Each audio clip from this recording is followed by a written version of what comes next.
जिन चीजों को महत्व नहीं देना चाहिए उन चीजों को महत्व दे रखा है। जिस कर्मों को महत्व नहीं देना चाहिए उन कर्मों को महत्व दे रखा है। जिस व्यवहार को महत्व कम देना चाहिए उसको हमने अधिक दे रखा है। उसलिए हमारा इंद्रियां, मन और बुद्धि परमात्मा में स्थिर नहीं हो पाती। ध्यान से सुनना, अब ध्यान करना मत, सुनना ध्यान से। आत्म साक्षात्कार करने में अथवा अपने हृदय में ईश्वर है उसका अनुभव करने में तीन बातें अड़चन करती है, बस केवल तीन बातें। पहली बात है जीने की इच्छा। आप जीने की इच्छा न करेंगे तभी भी जिएंगे भैया। श्री राम। कथा ध्यान से सुने, इधर उधर न देखें। एक तो जीने की इच्छा, दूसरा करने की इच्छा और तीसरा पाने की इच्छा। ये तीन चीजें जो है इंसान को ईश्वर है, तो इंसान ईश्वर है, तो आत्मा परमात्मा। नानक तुमसे बड़े नहीं थे, कृष्ण तुमसे बड़े नहीं थे, कबीर तुमसे बड़े नहीं थे, लीलासा साईं तुमसे बड़े नहीं थे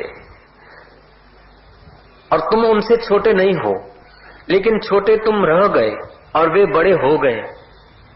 कारण एक ही है। इन तीन चीजों को वे लोग समझ गए और अपन लोग नहीं समझते। जीने की इच्छा, शरीर में ममता, जीने की इच्छा, दूसरा करने की इच्छा, तीसरा पाने की इच्छा। ये जो तीन इच्छाएं हैं, जीने की इच्छा, करने की इच्छा और पाने की इच्छा, इसी से आदमी अपने केंद्र से बाहर आ जाता है। श्री राम। अगर ये तीन इच्छाएं जितने अंश में कम होगी उतने अंश में आदमी महान हो जाएगा। और अगर ये इच्छाएं तीनों भीतर से चली गई तो आदमी के रूप में तो दिखेगा, लेकिन उसके द्वारा परमात्मा अटखेलियां करेगा। बाहर से तो कार दिखेगी, लेकिन अंदर इंजन बदल जाएगा। ऐसे ही वो आदमी तो आदमी दिखेगा, व्यक्ति तो व्यक्ति दिखेगा, लेकिन अंदर जीव की जगह पर ईश्वर अटखेलियां करेगा। नानक जब घर छोड़कर गए, साधन भजन करके आत्मज्ञान पाकर आए, तो उसका बाप बोलता था कि इसको तो मैं जानता हूँ, ये तो मुझे पुत्र कालू है। श्री राम। नहीं, मॉडल कालू कहता था ये तो नानक है, मॉडल नानक का है। लेकिन अब वो नानक को नानक मत समझो, गुरु नानक समझो तो कल्याण होगा। देवहूति ने अपने पुत्र के अंदर, कपिल मुनि के अंदर भगवान के गीत सुने और उनका उपदेश सुनकर माता देवहूति गदगद हो गई, आत्मराम को प्राप्त हुई। उसके नेत्रों से जो जल चला, वो जल की बूंदे जहां पड़ी, जहां जल के बिंदु पड़े, वो सिद्धपुर में बिंदु सरोवर के नाम से प्रसिद्ध हुए। श्री राम। ये आत्म खजाना ऐसा है कि नहीं देखता है कि सामने वाला बेटा है कि बाप है, पापी है कि पुण्यात्मा है, पढ़ा लिखा है कि अनपढ़ है। इतना महापापी 7.5 बैलगाड़ियां भर जाए इतने जने वो द्विजातियों के उतरवा लिए थे। बालिया लुटारा लूटता था लोगों को, जो मर जाते थे उनके जने 7.5 बैलगाड़ियां भर जाए उतने इकट्ठे हुए थे। साधु और ब्राह्मणों को भी छीन लेता था, द्विजों को मार देता था। ऐसा वालिया लुटारा वाल्मीकि ऋषि बन सकता है, तो तुम्हारे घर का कोई कुटुंबी या तुम आत्मज्ञान पालो, इसमें कोई कठिनाई नहीं है भैया। श्री राम। अरे छा यार, वरी दुनिया यार रही है, पाण के चिंता थी भैया। चिंता ऐसी डाकिनी काटी कलेजो खाए, साईं बेचारा क्या करे, कब तक कथा सुनाए। ओम ओम। मैं वो पंडित की कथा कहूंगा। श्री राम। देव शर्मा नाम के पंडित बड़ी मधुर कथा करते थे। भागवत की सप्ताह करे, कभी देवी भागवत की करे, कभी रामायण करे, कभी महाभारत की कथा करे। पंडित का गुजारा था कथा करके। कथा के लिए गुजारा, कथा को बना लेना एक बात है, लेकिन कथा से थाक उतार देना अपना और दूसरों का, वो दूसरी बात है। श्री राम। कथा उसको उल्टा दो तो थाक। पंडित थे, व्याख्या करते थे, उसमें बहुत लोग सुनने को आते थे। एक समय की बात है, पुरुषोत्तम मास की पंडित ने 1 महीने की कथा रखी, पुराण रखा। सुनते सुनते श्रोता जी महाराज वाले तो श्रोता थे, लेकिन उसमें एक कोई साधक पहुंच गया और साधक ने देखा कि पंडित जी व्याख्या तो बहुत करते हैं लेकिन अंदर जगे हैं कि नहीं। जो अंदर जगा हुआ होता है ना, उसके पास व्याख्या कैसी भी हो लेकिन प्रश्न का उत्तर संतोषकारक आएगा। उसको देखकर हृदय में शांति आएगी। जो ब्रह्मज्ञानी संत हैं वो बोलेंगे ना, भले ग्रामरिकल भूल हो, किससे कहानियां पंडित जैसे न भी हो, फिर भी सच्चे संत जब बोलते हैं तो हृदय को शांति मिलती है। श्री राम। श्रद्धा रख के सुनो तो बाकी। उस पंडित को कोई व्यापारी आ गया, खांडमान बेचता होगा या कुछ बेचता होगा, मुझे पता नहीं वो खांड बेचता था कि इधर उधर देखता था, लेकिन था जरूर कोई ऐसा व्यापारी। श्री राम। उस मोलिया ने क्या किया, बेचारे ने पंडित से प्रश्न पूछा कि महाराज पाप बोलते पाप नहीं करो, पाप नहीं करो, तो पाप जन्मता कैसे है, पाप का बाप क्या है? बाप ही चला जाए तो बेटे पैदा ही नहीं होंगे। पंडित ने कहा अच्छा मैं कल जवाब दूंगा। पाप का बाप, who is father of the पाप, पाप का पिता कौन? अब पंडित जी ने ऐसा कोई शास्त्र वास्त्र में कोई ऐसा याद उसको रहा नहीं। रात को घर गया, पोथियां बोथियां चश्मा चढ़ा के देखी, दो चश्मा चढ़ाता था पंडित, कभी दूर का पढ़ने का कभी नजीक का पढ़ने का। रात के 11-12 बजे महाराज पंडित को कोई ऐसा पोथी में मिला ही नहीं कि पाप का बाप कौन है। पंडित से पूछा लोभ का बाप कौन, पाप का बाप कौन? पंडित जी ने बोथे बोथे खोले, पता नहीं चला। सुबह को भी अपना नियम करा और पाप का बाप कौन, पाप का बाप कौन, कुछ लगा नहीं हाथ। आखिर वो कथा करने को जा रहे थे और रोज जहां से गुजरते थे रास्ते में गली में एक सुंदर सुहावना चौखट लगा हुआ सुंदर घर था, लेकिन अंदर रहने वाली व्यक्ति असुंदर थी, वैश्या थी। उसके कृत्य असुंदर थे, उसका मकान बड़ा सुंदर था। श्री राम। मकान सुंदर होने से जरूरी नहीं कि वो व्यक्ति सुंदर रहती है, और मकान असुंदर होने से ही जरूरी नहीं कि व्यक्ति असुंदर रहती है। ऐसे ये तुम्हारा भी शरीर और चेहरा, मकान सुंदर होने से तुम्हारी बुद्धि सुंदर है ये जरूरी नहीं है, और चेहरा असुंदर होने से तुम्हारा अंदर वाला असुंदर है ऐसी बात नहीं। तो महाराज वो वैश्या को होता था कि इतने पाप करती हैं, तो रोज ये पंडित जब पसार होते ना कथा करने को, भगवान की कथा करने को जाते थे, इनके दिमाग में भगवान तो है ना, ये भगवान की कथा करूंगा। तो वैश्या प्रतिदिन उस पंडित का दर्शन करती थी। पंडित कथा में जाए तब भी दर्शन करे और कथा से लौटे तब भी दर्शन करे। जब सुबह का समय था और रात को संध्या के समय, तो वैश्या को पता नहीं चला कि पंडित जी के दिमाग में कोई उलझन है। सुबह जब जा रहे थे तो उलझन बढ़ गई थी। वैश्या ने बांट लिया, क्योंकि उनको पुरुषों से उसका संपर्क होता है, वो मनोवैज्ञानिक हिस्सा भी उसका विकसित होता है। श्री राम। वैश्या ने देख लिया कि पंडित उदास होके जा रहे हैं। बोले पंडित जी नमस्कार। नमस्कार। बोले आज उदास होके जा रहे हैं, बहुत आजीजी की। तब पंडित ने कहा कि किसी ने सवाल पूछा है पाप का बाप कौन है, उसका उत्तर नहीं आ रहा है, उसी सोच विचार में जा रहे हैं। जरूरी नहीं कि पंडित के मुंह से ही शास्त्र निकले, कभी कभी वैश्या के मुंह से भी भगवान चाहे तो वह शास्त्र निकालता है, वो समर्थ है। जरूरी नहीं कि मैं बोलूं और शास्त्र हो, कभी कभी आप बोले और शास्त्र हो सकता है। जय राम जी की। महाराज वैश्या के मुंह से शास्त्र तो क्या निकले, वैश्या के व्यवहार से शास्त्र निकला। वैश्या ने प्रणाम किया, बोले महाराज ये तो जरा सी बात है, पाप का बाप कौन, आपको पता नहीं? बोले नहीं मुझे पता नहीं। बोले महाराज तो फिर आज कथा जाके क्या करोगे, थोड़े लेट चले जाना, मैं आदमी भेज देती हूँ, वो लोग कीर्तन करेंगे। आज 1 घंटा 2 घंटा, आज शाम की कथा बढ़ा देना, दिन की कथा कृपा करो, आज मेरा घर पावन करो। आप 100 का नोट धर दिया पंडित जी के चरणों में, घर पावन करो। पंडित ने देखा रुपया 8 आना बहुत देते, 100 रुपया दे रहे, 1 मिनट घूम के निकल जाऊंगा, लोग देखेंगे तो नहीं, आटा मार के बाहर। ये बाहर क्या जाते, अब आए हो, आज मेरे घर का कुछ सीधा मैं देती हूँ, आप ही बना के भोजन कर लो। 100 का नोट और रख दिया, पंडित ने देखा सीधा बना के खाने में 100 रुपया दक्षिणा मिलती है। सीधा बनाने को ही जा रहे थे, बोले नाथ आज तो पक्की रसोई है, पक्की रसोई में तो कोई हबड़छेट होती नहीं, मेरे को संकल्प है कि मैं बनाऊं और आप हारोगे, क्योंकि पक्की रसोई है, पानी तो डालना नहीं, दूध से आटा गूंदूंगी, पूरी तलूंगी, सिरा बनाऊंगी तो भी दूध से, सब कुछ दूध से होगा, पक्की रसोई। 100 रुपया धर दिया। ये सर्वानुकूल है श्री राम, सर्वागुण कांचन माश्रिता, ऐसा कुछ बोलते।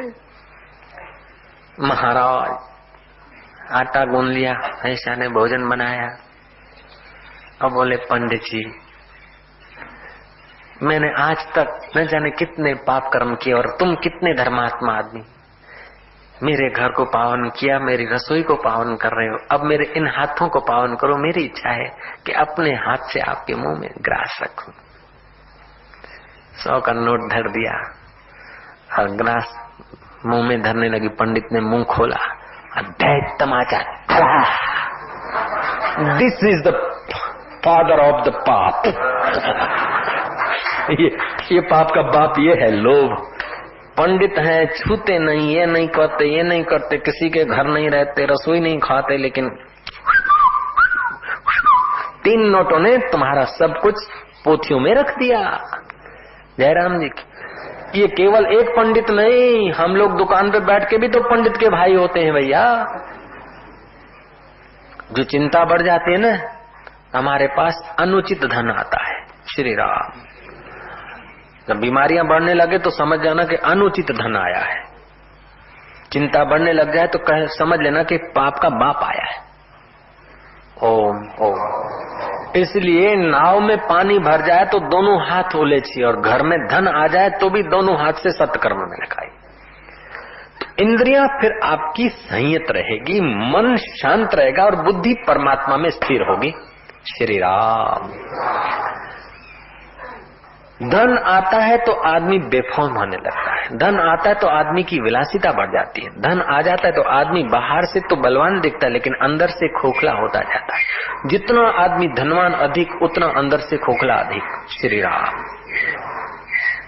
जयराम जी, जितना धनवान अधिक उतना अंदर से खोखला अधिक। हाँ, उस धन के साथ अगर राम नाम धन है तो, उस धन के साथ अगर गुरुओं के ज्ञान का धन है तो और बात है, लेकिन नहीं तो महाराज जितना धन और सत्ता बढ़ती है उतना आदमी अंदर से कंगाल हो जाता है और इंद्रियां और मन उसकी बेफाम हो जाती है। श्री राम।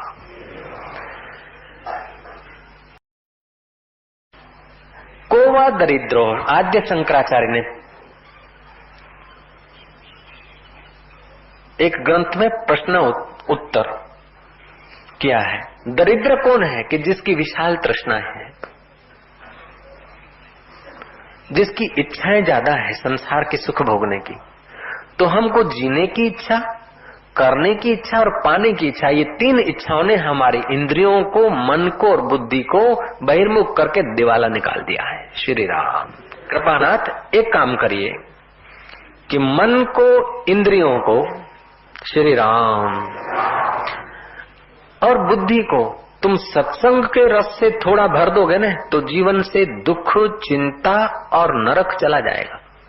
और मनमानी करोगे तो जाना तो सबको है, देर सवेर मनुष्य जन्म का दुरुपयोग हो जाएगा।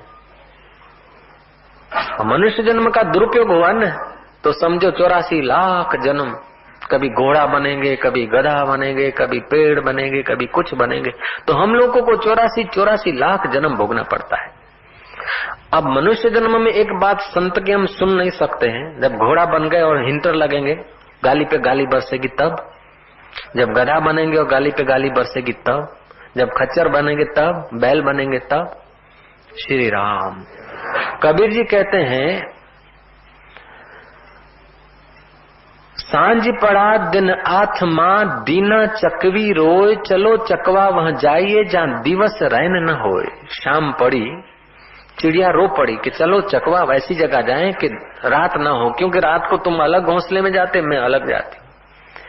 कबीर जी कहते, रैन की बिछड़ी चाकवी आन मिले प्रभात। चकवा ने कहा तू शाम को बिछड़ेगी तो सुबह मिलेगी आकर, लेकिन मनुष्य जन्म में जो परमात्मा ज्ञान से बिछड़ गया, वो फिर 84 लाख योनियों में न सुबह मिल सकता है, न शाम मिल सकता है, न दोपहर मिल सकता है, न रात मिल सकता है, न प्रभात मिल सकता है, न मध्य रात मिल सकता है।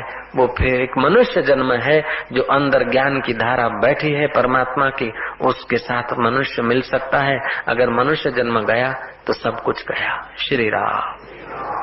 तकदीरन कैसा डोह करे, ये मुकद्दर तू किसी से धोखा मत करना।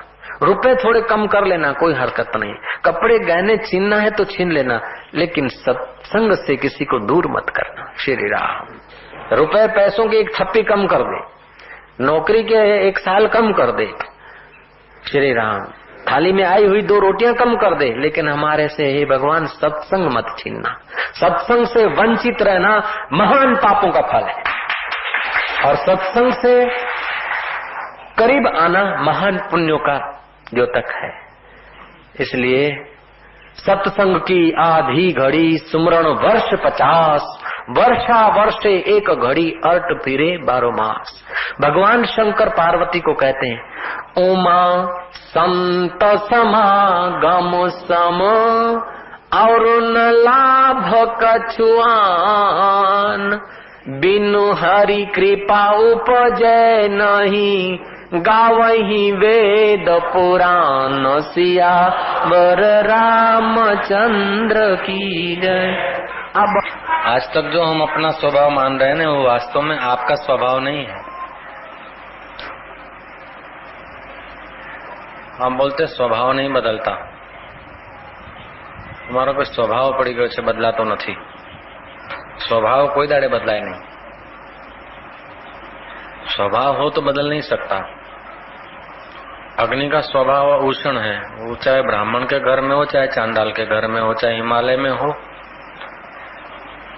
चाहे मरुभूमि में हो, अग्नि का स्वभाव उष्ण है।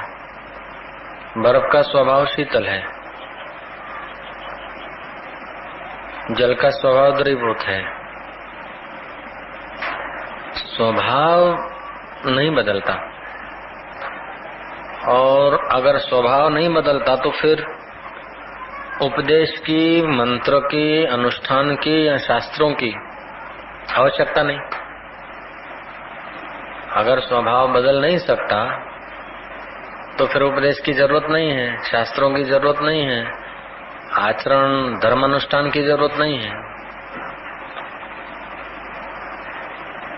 और जो बदलता वो स्वभाव नहीं होता। श्री राम।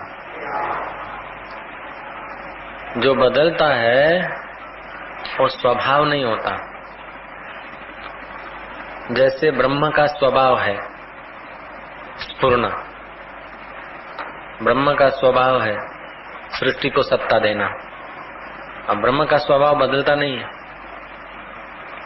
स्वभाव नहीं बदलता। जो बदलता है वो स्वभाव नहीं होता है।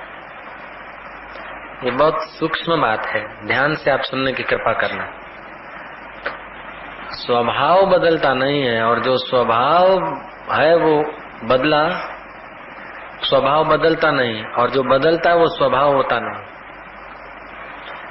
बदलता है विचार, बदलती है कल्पनाएं, बदलती है मान्यताएं। हम बोलते हैं स्वभाव बदल गया। श्री राम। ध्यान से सुनना।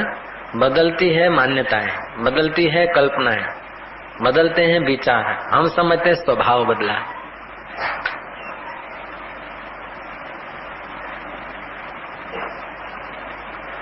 अब इस श्लोक के इर्द गिर्द हम बातें करेंगे।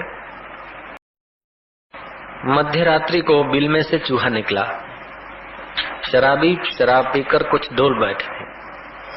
चूहा निकला और उसने थोड़ी शराब चाट ली। नारंगी बारंगी होगी, शराब के कई नाम होते हैं। नारंगी श्राप होता है। शराब चाट ली और 2 पैरों के बल खड़ा हो गया चूहा। बोले बुलाओ बिल्ली फिल्ली शेर वेर को, कौन होता है मेरे सामने। आज तक कई हमारे नाती गोतियों को उसने हजम किया, लेकिन अब मुझे पता चला। बुलाओ बिल्ली कहाँ रहती, शेर कहाँ रहते हैं। दो पैरों के बल से खड़ा हो गया, छोटा छोटा तो उसका मुंह जरा सी उसी मूंछ, और दोनों हाथों से दोनों मूंछों को फरफरा रहा है। तो अब चूहा बिल्ली को चैलेंज कर रहा है, क्या उसका स्वभाव है?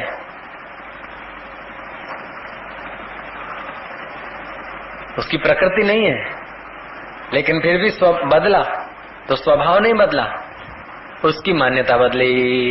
श्री राम। मान्यता क्यों बदली? कि जरा सी शराब आ गई और अपने को विशेष मानने लगा।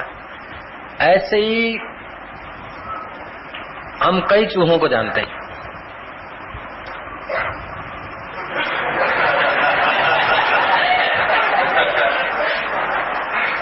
कोई बीए पढ़ा चूहा है, कोई एमए पढ़ा चूहा है, कोई कहीं किसी पद पे पहुंचा हुआ है। तो ये धन की, पद की, सत्ता की शराब पीकर हम आ जाते हैं कि आय आप।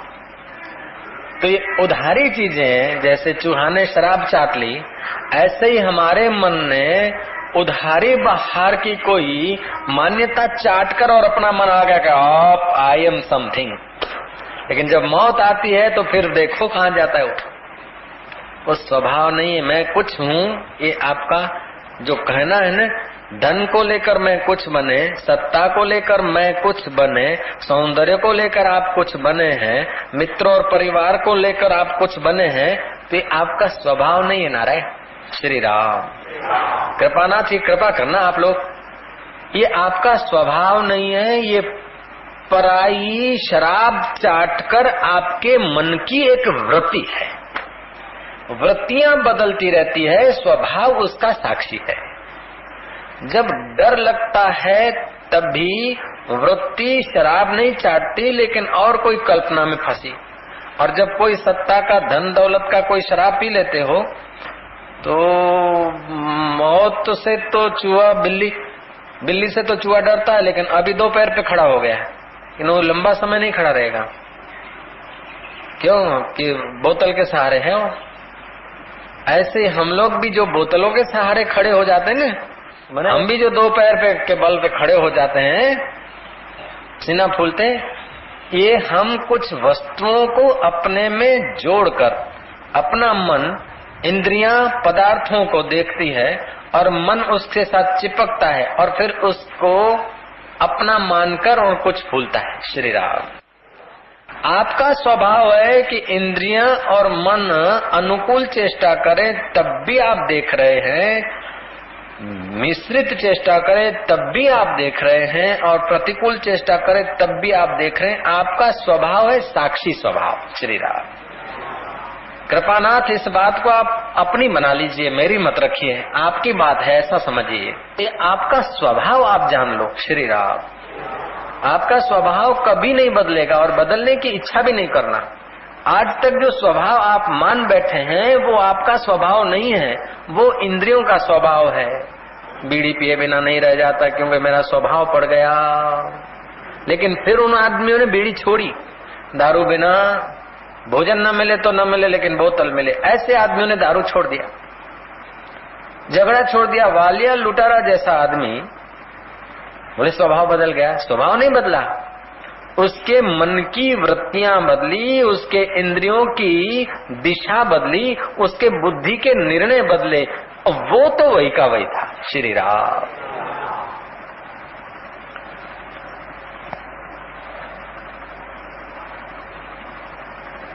तो यहाँ आज के श्लोक से हम इतना जरूर समझेंगे कि जैसे दरिया के किनारे आप खड़े हैं, तमाम लहरियां उठ उठ कर लीन हो रही है, आपको कोई आपत्ति नहीं, लहरियां उठने का मजा ले सकते हैं, ठंडी हवाओं की खबरें सुन सकते हैं। लेकिन अगर दरिया में अपने आप को आपने उछेल दिया, फिर लहरियों की थप्पड़े आपको परेशान करती है। श्री राम। वो लहरियां तब तक आपके लिए दुखदाई नहीं है जब तक अपने आप को आपने दरिया के हवाले नहीं किया। जो दरिया में प्रवेश किया तो वो जो सुंदर थी, सुखद थी, ठंडी खबरें देने वाली लहरियां थी, वही आपको छिन्न भिन्न करने में काम आएगी। ऐसे ही इंद्रियों की या चित्त की जो लहरियां है उसको आप किनारे होकर दृष्टा होकर देखें तो संसार में हंसने का मजा है, रोने का मजा है, नरोवा कुंजरोवा कहने का मजा है, मक्खन चुराने का मजा है, चुटला तानने का मजा है, बंसी बजाने का मजा है। पूरे हैं वो मर्द जो हर हाल में खुश हैं। अगर तरंगों से थोड़ा अलग होकर, आप कृपानाथ थोड़ा सा इस बात पर ध्यान दीजिए, अगर आप सागर की तरंगों से पृथक होकर तरंगों का मजा लेते हैं तो आप हैं कृष्ण श्री राम, आप हैं क्राइस्ट, आप हैं बुद्ध, आप हैं नानक, आप हैं कबीर। अगर आप उन तरंगों में घुस जाते मजा लेने के लिए, किनारे खड़ा रह के मजा नहीं लेते, मजा आया तो एकदम उनको बात भिड़ा के अंदर जाते हैं, वो मजा तो मजा गया, फिर जान छुड़ाना मुश्किल हो जाता है। श्री राम। ऐसे ही मन और इंद्रियों के तरंगों को देखकर अपने स्वभाव में आप खड़े हैं तो ठीक है, लेकिन आप अपने स्वभाव को छोड़ते नहीं हैं। अपने स्वभाव को बदलने की जरूरत नहीं, आप अपने स्वभाव को भूल जाते और पर स्वभाव को अपने ऊपर हावी कर देते। श्री राम। आप अपने असली स्वभाव को भूल जाते हैं और पर स्वभाव को हावी कर देते हैं। कैसे?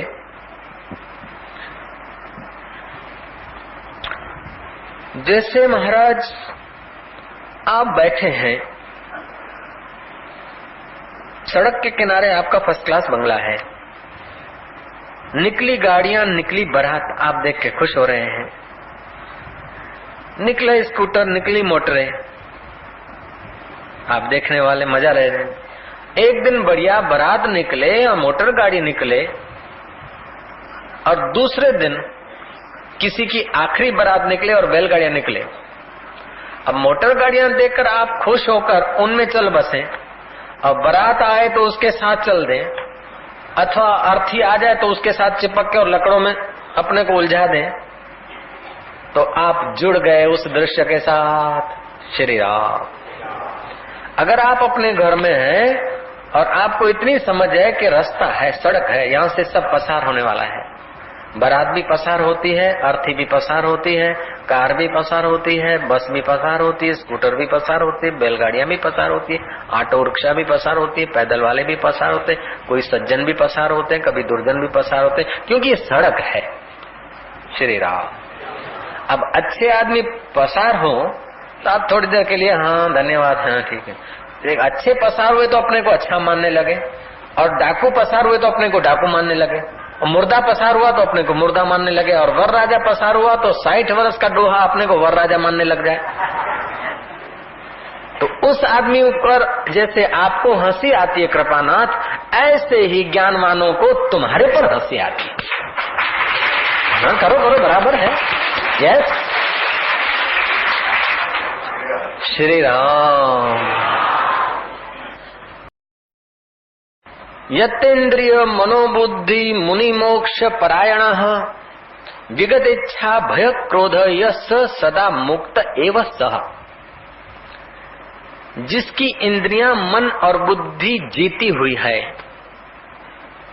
जीती हुई का मतलब यह नहीं कि तरंग उठे नहीं, मन से संकल्प हो नहीं, अथवा इंद्रियों से कोई उपयोग न करें, इंद्रियों का उपयोग तो करें।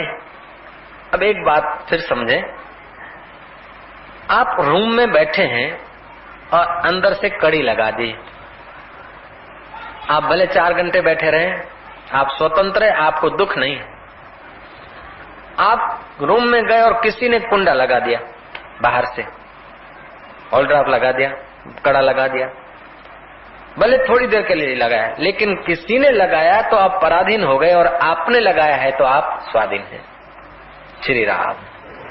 ऐसे ही अपनी सत्ता में रहकर आप युद्ध करते हैं, भोग भोगते हैं, बच्चे को जन्म देते हैं, इन इंद्रियों का आप उपयोग करते हैं, तो आप रूम में अपनी सत्ता से बैठे, आप अपनी मौज से क्रिकेट खेलते हैं या बाजार में धंधा करते हैं, उसका अलग स्वाद है, और वेट कोई करा दे उतने काम की तो अलग बात है। ऐसे इंद्रियों के और जगत को सत्य मानकर मन के बहाव में बह जाना ये पशुता है, और इंद्रियों को, मन को उचित जगह पर, स्टेयरिंग को उचित जगह पर घुमाते रहना और अपनी यात्रा जीवन की करना ये वांछनीय है।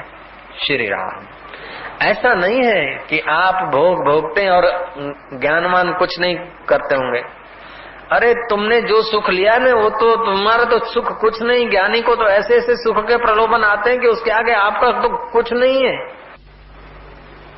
अपने लोगों को, संसारी लोगों को तो जो पत्नी, जो स्त्री लड़ती है, नाक सुकोड़ती है, बगासा खाती है, पसीना निकलता है, झुर्रियां पड़ जाती है, ऐसे भोगों से अपन लोग आकर्षित हो जाते। ज्ञानवान के आगे, योगी के आगे तो अप्सराएं आती है जो कभी बगासा नहीं खाती, पसीना नहीं होता, झुर्रियां नहीं पड़ती, और भी क्या क्या उनमें वो होता है। तो ये चीजें उन लोगों के शरणागत हो जाती है और हम लोग तुच्छ चीजों के शरणागत हो जाते हैं। श्री राम, आप संसार के भोग नहीं चाहेंगे तो संसार के भोग आपके चरणों में आएंगे, उनका भी अनादर कर देंगे, अपने स्वरूप में मस्त रहेंगे तो देव योनि के भोग भी आपके आ गए नछावर। अगर उनकी भी परवाह नहीं करेंगे तो ईश्वर स्वयं आ जाएगा। ईश्वर आ जाएगा, ये लौकिक भाषा में कहना पड़ता है। ईश्वर कभी गया ही नहीं तो आएगा क्या? अर्थात अपने ईश्वरत्व का आपको बोध हो जाएगा, ज्ञान हो जाएगा। जिस चीज का बोध नहीं है वो चीज होते हुए भी नहीं है, और जिस चीज का पता चल गया उसके होने का फायदा है। ईश्वर सदियों से आपके साथ है लेकिन ज्ञान नहीं है, इसीलिए सदियों से परमात्मा आपके साथ है। अज्ञानी से अज्ञानी, मूढ़ से मूढ़, अनजान से अनजान व्यक्ति का भगवान उतना ही है उसके पास जितना बुद्ध के पास है। सदियों से आप नहीं जानते तब भी परमात्मा तुम्हारा है, और युगों से जगत को पकड़ते आए तभी भी जगत की चीज तुम्हारी नहीं। जगत की चीज भी तुम्हारी नहीं है तो ये शरीर भी तुम्हारा नहीं है, शरीर में रहने वाली इंद्रियां भी तुम्हारी नहीं है, मन भी तुम्हारा नहीं है, बुद्धि भी तुम्हारी नहीं है, ये प्रकृति की चीजें हैं। और ये प्रकृति की चीजें इसलिए बदलती रहती। श्री राम, प्रकृति में परिवर्तन है तो ये चीजें बदलती रहती। फिर बदलने की स्पीड कम हो चाहे ज्यादा हो, लेकिन बदलती जरूर है। जो बचपन में आंखें थी, जो जवानी में आंखों का रोशनी था, तेज था, वो बुढ़ापे में नहीं रहता। जो बचपन में इंद्रियों की चंचलता थी और जवानियों में इंद्रियों के जो विकार थे वो बुढ़ापे में नहीं रहता। लेकिन तृष्णा बुढ़ापे में जो बढ़ती है वो बचपन में नहीं थी। श्री राम, वासनाएं और चिकास जो बढ़ जाती है बुद्धि और मन में, वो बचपन में नहीं होती, वो जवानी में नहीं होती। गिरनार की कथा सुना दो। एक कोई योगिनी थी, किसी योगी की सेवा की, बाद में वो योगिनी बन गई थी। भीलण किसी संत की सेवा की, मदोगरी करके आती थी और बाबा जी को भोजन बना के खिलाते थे। बाबा जी की साधना में विघ्न न आए वो खूब खबरदारी रखती थी। 12 साल बाबा ने योग किया। मन और इंद्रियों को रोकने से सामर्थ्य आता है। तत्व ज्ञान और चीज है। श्री राम, सामर्थ्य चाहिए तो आप मन इंद्रियों को रोको तो आपकी वाणी में शक्ति आ जाएगी, आपके संकल्प में पावर आ जाएगा, बहुत बहुत पावर आएगा। जितने अंश में आप एकाग्र होते हैं उतने अंश में पावर आएगा। उसका ये लिमिट नहीं कि आप ये कर सकते, आप नई सृष्टि बना सकते, इतना सारा कर सकते। दूसरों की इच्छा पूर्ण करने से लेकर आप नई सृष्टि बना सकते हैं, इतना पावर आपके पास सूक्ष्म रूप में, बीज रूप में पड़ा है। श्री राम, उस योगी की सेवा भी लड़ने की 12 वर्ष पूरे हुए योगी का योग फला।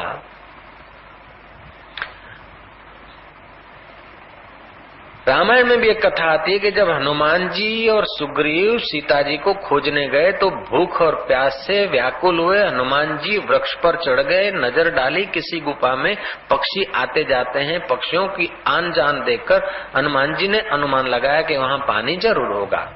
सब लोग वहां पहुंचे तो स्वयं प्रभा नाम की योगिनी बैठी थी और उसने कहा कि अच्छा, आप राम के दूत हो? माताजी, आपको कैसे पता चला?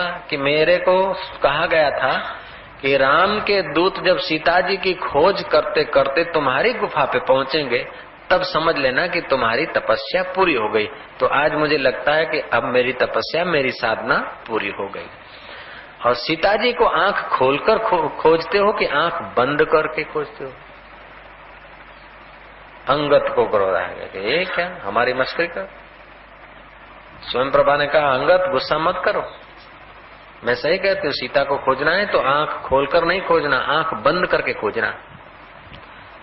अब सीता का मतलब ब्रह्म विद्या है। ब्रह्म विद्या को खोजना है तो मन से, इंद्रियों को रोकना है, मन को अंतर्मुख करना है, तब ब्रह्म विद्या की यात्रा होती। अच्छा, तो सीता इधर उधर वांगव गोत्रों में नहीं है, वो कहाँ है?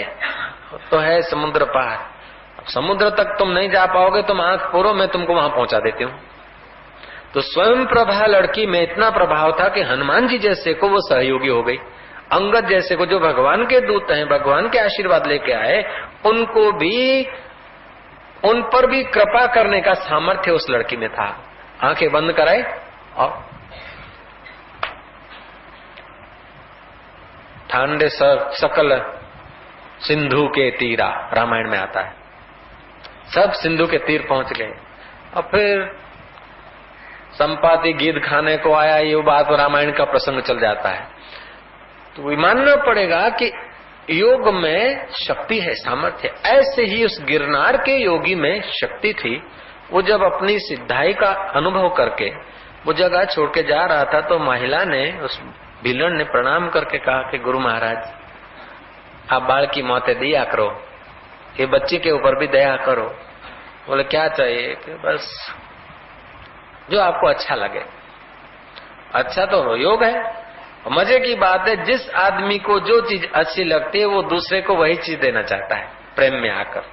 आपके घर लड़की जब आती है ना तो वही मिठाई दोगे जो आपको रुचिकर है, वैसे ही गहने पसंद करोगे, वैसा ही कपड़ा पसंद करोगे जो आपको रुचिकर है। मेहमान को भी वही चीज दोगे जो आपको रुचिकर है। प्राय ऐसा होता है। श्री राम। तो योगी को योग रुचिकर होता है, भक्त को भक्ति रुचिकर होता है, और ज्ञानी को योग, भक्ति और कर्म जिस परमात्मा की सत्ता से सिद्ध होते हैं वो परमात्मा ज्ञान ज्ञानी को रुचिकर होता है। श्री राम। वो तो योगी थे, तत्व ज्ञान तो था नहीं। अच्छा बोले, जा मेरे सेवा किया है, योग बता देता हूं, ऐसा करेगी तो जल्दी सिद्ध हो जाएगी।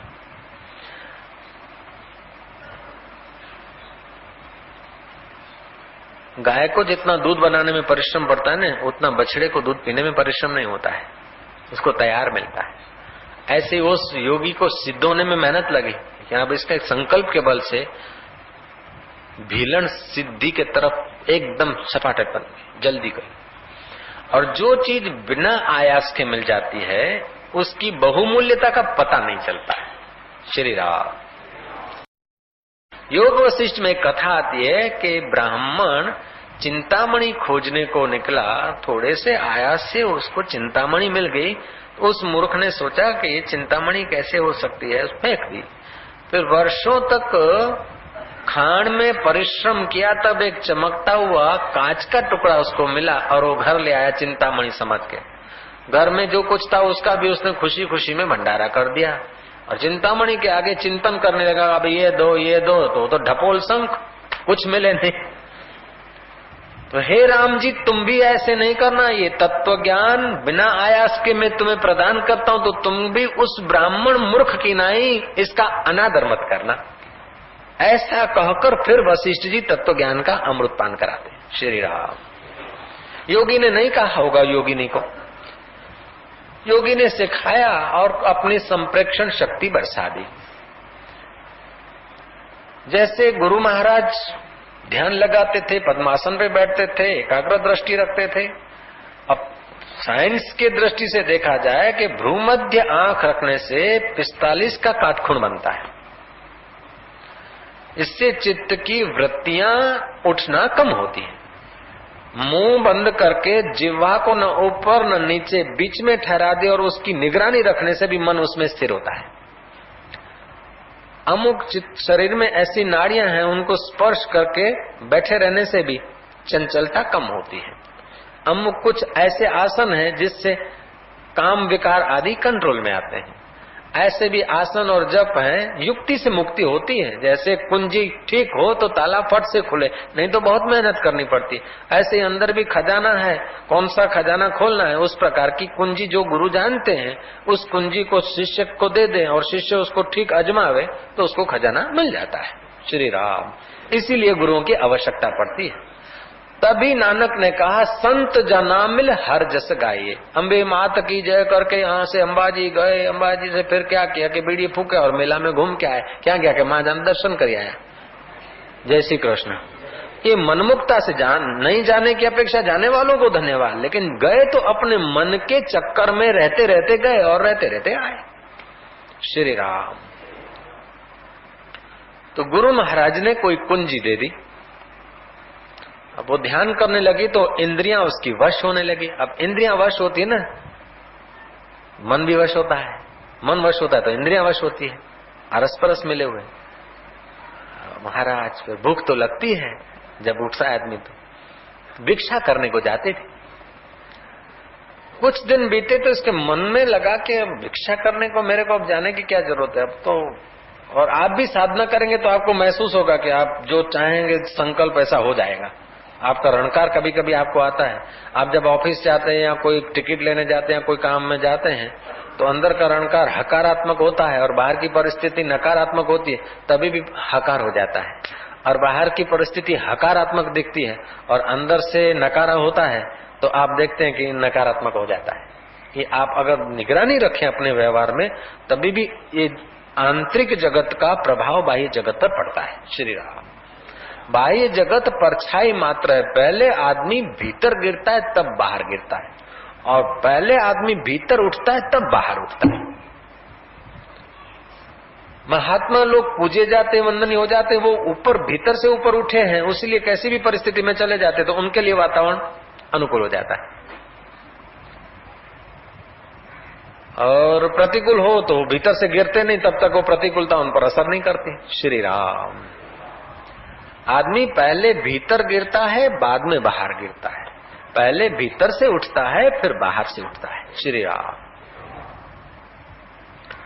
इसको योग करते करते, इंद्रिय और मन को संयत करते करते इसकी बुद्धि वृत्ति में आया कि अब रोज भिक्षा मांगू या 2-4 दिन में जब आटा दाल खत्म हो जाए तो भिक्षा मांगने को जाऊं आऊं, समय खराब होता है। चलो योग का उपयोग करो। जो झोली झंडा डंडा था, उस डंडे को संकल्प करके खड़ा कर दिया। मान लो ये डंडा है और यूं उसको खड़ा कर दिया। ये डंडा है, यूं खड़ा कर दिया आड़ा। अपना झोला उसमें टिंगा दिया और संकल्प किया कि जा जिन घरों में मैं भिक्षा मांगती हूं वहां से भिक्षा ले आओ। तो वो डंडा चला, झोला लटकाता हुआ।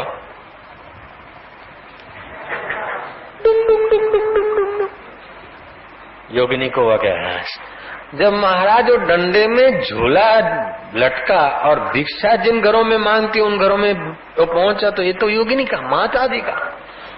लोगों ने तो प्रणाम किए, अद्भुत अद्भुत अद्भुत आश्चर्य।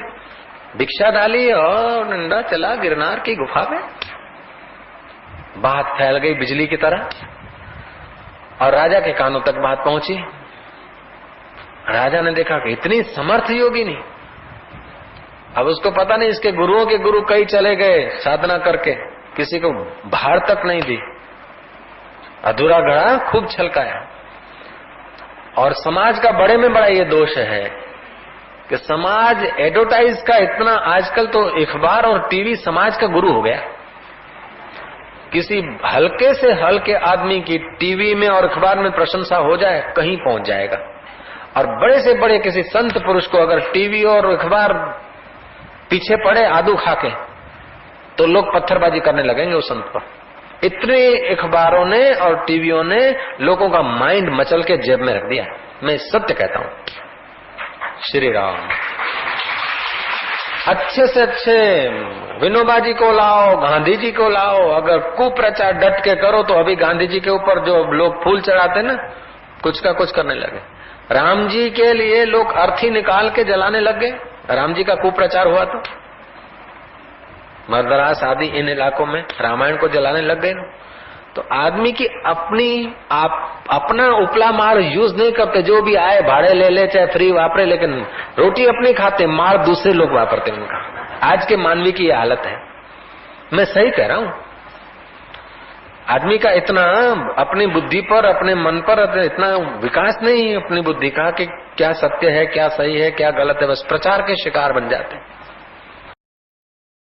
वो राजा साहब, लोगों की नजर में राजा बहुत ऊंचा है, लेकिन जिसने मन बुद्धि को, इंद्रियों को जीता नहीं, वो भले राजा के तख्त पे, वो भी प्रचार का शिकार हो जाता है।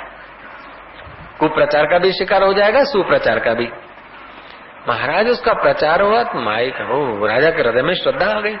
धार्मिक तो था थोड़ा बहुत, ओ माता जी माता जी। अब राजा को तत्व ज्ञान तो था नहीं, बाहर का थोड़ा सा वो चमत्कार देखकर राजा उसका शिष्य बन गया और उसको इनवाइट किया और शिष्य बन गया। तो शिष्य का तो स्वभाव होता है, जिसके आप शिष्य बनते उसके लिए आपके हृदय में पूज्य बुद्धि होती है, पवित्र है, महान है, ऐसी आपकी बुद्धि होती है। तो उसके सद्गुण अपने आए, अपने घर में आए। तो राजा ने आराधना की कि माँ, हम कुछ भी हो जाए, मेरी राज दरबार में आपकी पधरामणी होनी चाहिए। आज भी लोग करते हैं गुरुओं की पधरामणी। गुरुओं की पधरामणी करना तो दशरथ राजा ने भी की, भगवान राम ने भी की, करने की मनाही नहीं है, लेकिन गुरु कैसे हैं वो जरा समझना पड़ेगा। श्री राम। गुरु गीता में गुरुओं की व्याख्या दी है। कोई वर्ण के अक्षर समझाने वाले गुरु होते हैं, कोई कुल के कुल गुरु होते हैं, कोई भूत प्रेत विद्या वाले निषिद्ध गुरु होते हैं, कोई शास्त्र ज्ञान देने वाले गुरु होते हैं, कोई सूचक गुरु होते हैं। इन सब से आखिरी गुरु होता है सतगुरु, जो आत्मा ब्रह्म रूप है, अद्वैत का बोध करा के मन, इंद्रिय और बुद्धि का साक्षी स्वरूप में स्थिर कर दे, उनको हम सतगुरु कहते हैं। श्री राम। अब वो भीलन सतगुरु तो थी नहीं, वो थी कुछ योग की सिद्धियां, मन इंद्रियों को वश किया तो योग की सिद्धियों तक पहुंची थी, मन इंद्रियों से पार नहीं गई थी। ध्यान देना, मन, इंद्रियां और बुद्धि को एकाग्र करके सामर्थ्य पाना एक बात है, लेकिन मन, बुद्धि और इंद्रियों को एकाग्र करके छलांग मार के अपने स्वरूप में जग जाना, अपने स्वभाव को पहचान लेना, वो दूसरी बात है। श्री राम। ये गंगा महाराज, राजा शिष्य हो गया, आमंत्रित किया और योगिनी को हुआ कि अब जैसे मैंने कथा में सुना कि गार्गी जनक की दरबार में दिगंबर गई थी निर्वस्त्र होकर, पंडितों ने नाक सकोड़ा था और गार्गी ने कहा कि अपना स्वामी मैं आप हूँ, मेरा रक्षक आप हूँ, क्योंकि मैं ब्रह्म रूप हूँ, ये देह रूपी तिनखा मैं नहीं हूँ। ऐसा करके उपदेश दिया था और गार्गी की अमर कहानी रह गई। ऐसा मैं भी अब राजा शिष्य बन गया तो खाली गार्गी का वेश लेकर जाऊं, मेरी भी कीर्ति अमर हो जाएगी। श्री राम। अब गिरी नीचे से, भीतर से गिरी, ज्ञान की अपूर्णता है। वो दिगंबर गई, निर्वस्त्र गई, एकदम नंगी। स्वागत करने वालों ने तो स्वागत किया, जय करने वालों ने तो जय किया, क्योंकि तो माँ है। बच्चों के आगे माँ, कभी बाथरूम में भी बच्चों को स्नान करती है, माँ भी करती है, बच्चे भी करते हैं, कोई बात नहीं, तो माँ है।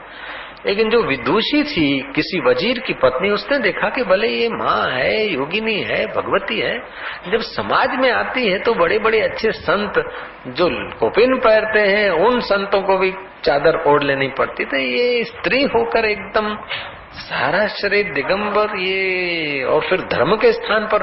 और दूसरी बात, स्त्री गुरु हो नहीं सकती, स्त्री पुरुषों की गुरु नहीं हो सकती, क्योंकि उसको तो पीरियड में आना है, ये होना है, वो होना है, नहीं हो सकती। तो राजा साहब, अगर राजा की बुद्धि मलिन होगी तो प्रजा का सत्यानाश हो जाएगा। वो विदुषी ब्राह्मणी थी, किसी वजीर की पत्नी, उसका खून उबलने लगा। शाम को जाकर वजीर को समझाया कि कुछ भी हो और ये आप तूत हटाओ। वो बोले तूत क्या हटाना, मैं अगर राजा साहब को बोलूंगा कि स्त्री को ऐसा नहीं मानो, ऐसा आदर मत करो, तो राजा साहब मेरे को घर बिठा देंगे या तो जेल में बिठा देंगे, और ज्यादा आग्रह किया तो तेरा सुहाग भी खत्म हो जाएगा। राजा की इतनी श्रद्धा है। लेकिन इसको बेचारी को नींद नहीं आए, पति सो गया, इसकी बेचैनी बढ़ गई। अपने सिद्धांतों के पीछे मर जाना की अपेक्षा जीवित होकर अपने सिद्धांतों को सही साबित करना ये ज्यादा महत्वपूर्ण होता है। श्री राम, सिद्धांतों को बदल देना, सिद्धांतों से परिस्थितियों से कायरता करके सिद्धांत के विरुद्ध घूंट पी लेना ये कायरों का काम है। सिद्धांत नहीं सिद्ध होते तो मर जाना ये ठीक ठीक व्यक्तियों का काम, लेकिन सिद्धांत को जीवित होकर सिद्ध कर देना ये कोई मर्द, वो स्त्री ऐसी मर्द थी। रात्रि के 11 बजे नींद नहीं आई, 11:30 बजे नींद नहीं आई, 12 के टकोरे पड़े तब भी नींद नहीं आई। वो स्त्री पति को सोता हुआ छोड़कर पति का जो खंजर था वो उठाया और अपने में रखा, बगल में चली गिरनार। कोई संत था उसकी दृष्टि में, उसका जाके दरवाजा खटखटाया। महाराज ने कहा अभी मध्य रात्रि को, रात के 1-2 बजे, कौन? बोले मैं फलानी महिला हूँ।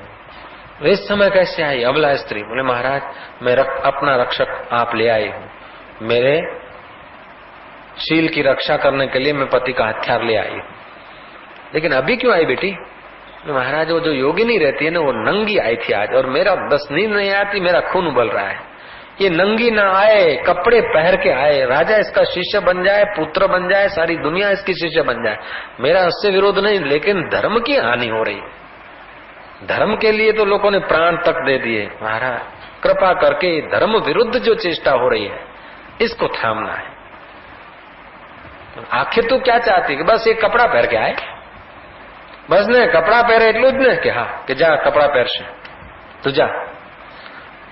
मिसिस वजीर को रवाना कर दिया, और वो संत ने अपना खास जो शिष्य था, कोई गुफा में भजन कर रहा था, अगले जन्म में मनुष्य रहा होगा, कोई गलती हो गई होगी, वो भूत होके भटकता था और गुरु के चरण में आया, तो उसका नाम गुरु ने रखा बेटा गंगाराम। बेटा गंगाराम, गुरु हाजिर। संतों की बात भूत भी मानते हैं, प्रेत भी मानते हैं, राक्षस भी मानते हैं, मनुष्य भी मानते हैं, देवता भी मानते हैं। क्यों कि जिन्होंने 5 इंद्रिय वश की उनको 5 लोग मानते। क्या बात है, आज कथा ऐसी चली है, मेरा कसूर नहीं है, कथा का भी कसूर नहीं है, तुम्हारा सौभाग्य है। श्री राम।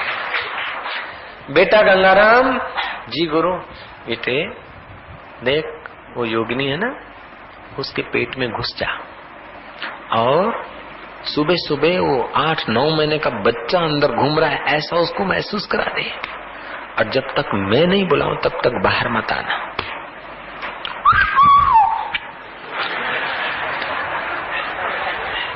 वो तो योगिनी के श्वासोश्वास द्वारा प्रेत जो होते हैं ना अंतवाक्षर से घुस गया। महाराज सुबह होते होते तो होम डिलीवरी, घर बैठे बस वो गुफा में। अब वो तो पहले तो उसने बच्चे को जन्म दिया था, उसको तो एक्सपीरियंस था कि ये क्या हो गया, कि बस सब तो परेशान चिंतित, क्या ये हुआ कैसे, और न ध्यान लगे, न चिंतन लगे, न आसन हो, न प्राणायाम हो, अब तो आ कीको क्यों थी बैठो। उसके चिंतन में वो नाराज और अशांत रहने लगी। अगर राजा का कोई आदमी भी आ गया और देखा कि माताजी ने आऊ थयो तो मारी तो दशा शू थी। जो यश लेकर सुखी होता है वो अपयश से बहुत डरता है। जो धन से अपने को, जैसे वो चूहा ने शराब लेके पहलवान हो गया तो कितनी देर, ऐसे ही बाहर की परिस्थितियां जो अपने में थोप कर सुखी होना चाहता है उसके सुख में इर्द गिर्द खतरे की घंटियां बजती रहती। चाहे फिर सत्ता का हो, धन का हो, सौंदर्य का हो, गहनों का हो, गहने पहन के अगर सुखी होते तो कोई छीन न ले अथवा गहने चले न जाए, वो भय रहता है। ईश्वर के सुख के बिना आरोपित सुख जो भी लोगे उसको प्राप्त करने में परिश्रम, भोगते समय भय और जाने के बाद विषाद होता है। श्री राम, कितना सत्य है। ईश्वरीय सुख के बिना, आत्मा परमात्मा के सुख के बिना जो भी आप सुख लेंगे उस सुख को लेने में परिश्रम होगा, भोगने में भय होगा और नाश में विषाद होगा, और नाश जरूर होगा। श्री राम। ईश्वरीय सुख के बिना, आत्मा परमात्मा के सुख के बिना जो भी सुख है वो चूहे की शराब जैसा है। श्री राम।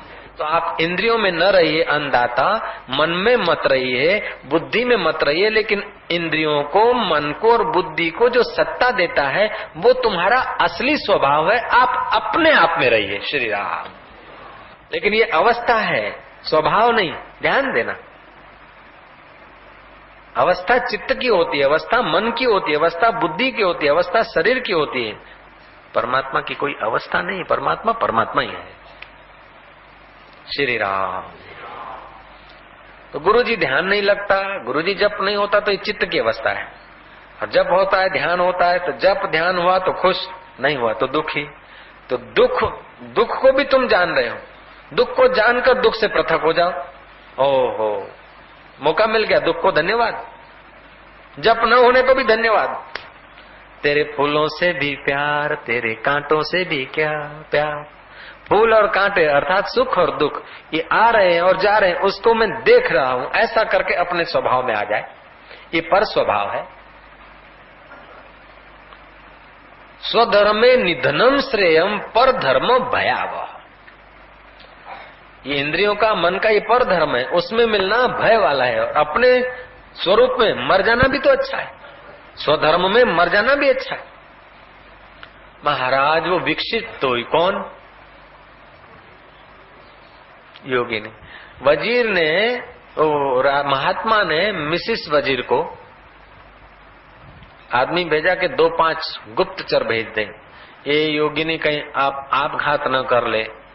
अहम घात करना कठिन है, आप घात करना आसान है। आप घात में आवेश चाहिए और अहम घात में साधना और समझ चाहिए।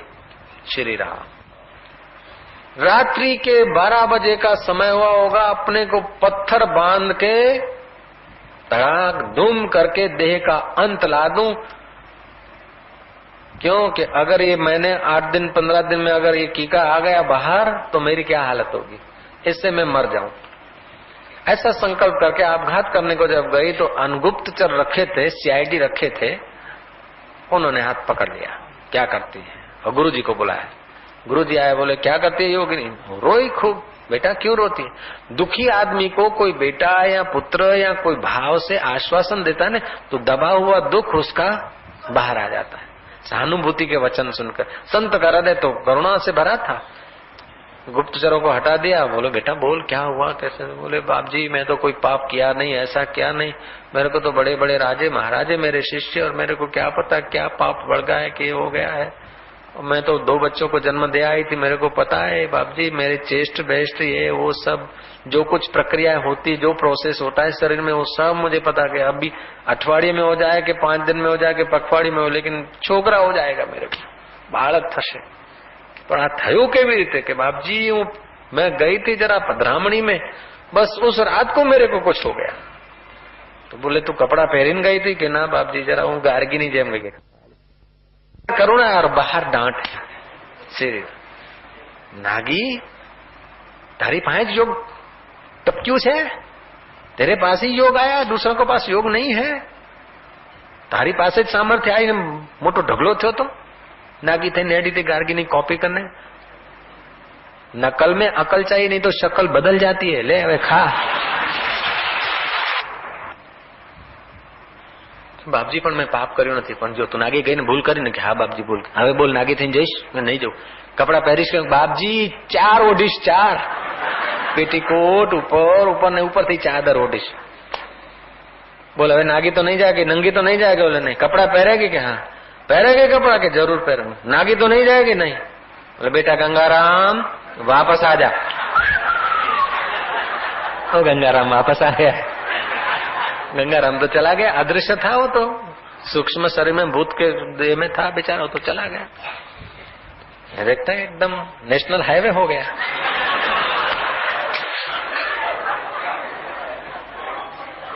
जे अर्बुदाचल थयु तू ने, अर्बुदाचल पर्वत हो गया था ना, वो नेशनल हाईवे के रूप में बदल गया। एकदम सब ठीक ठाक। बाप जी के पैर पकड़ने लगे, बाप जी तमे मारो जन्म सुधारे छे, अरे तेरा जन्म ही नहीं हुआ है, ये देह के उथल पाथल में तू मिल गई थी, संयोग से मिल गई थी। शरीर के यश में तू अपनी यश मान रही थी, इसलिए शरीर के अपयश में अपना भय लगा था। और जितना आदमी इंद्रियों में, देह में अहम मम करता है, उतना वो थाप खाता है। बेटी अब इस योग को ज्ञान के मार्ग में ले आ, तब तेरा कल्याण होगा। श्री राम। इसलिए कवि कहता है, ईश कृपा बिन गुरु नहीं,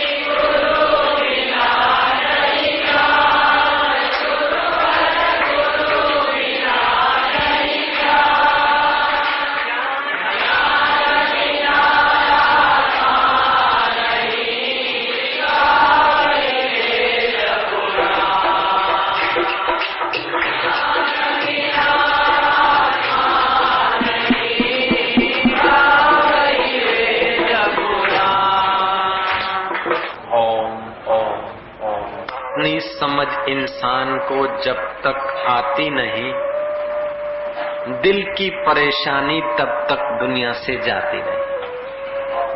अपने आप का स्वभाव का जब तक पता नहीं चलता तब तक बेचैनी नहीं जाती। बेचैनी दब जाना एक बात है, बेचैनी भूल जाना दूसरी बात है। बेचैनी को विस्मृति के खाई में थोड़ी क्षणों के लिए डाल देना दूसरी बात है, लेकिन बेचैनी अलविदा हो जाना बात निराली। तो बेचैनी अलविदा होने के लिए श्री कृष्ण का इस श्लोक को आप ठीक से समझेंगे। जिसकी इंद्रियां, मन और बुद्धि जीती हुई है, ऐसा जो मोक्ष परायण मुनि इच्छा, भय और क्रोध से रहित हो गया है, वह सदा मुक्त ही है। यत इंद्रिय मनोबुद्धि मुनि मोक्ष परायण विगत इच्छा भय क्रोध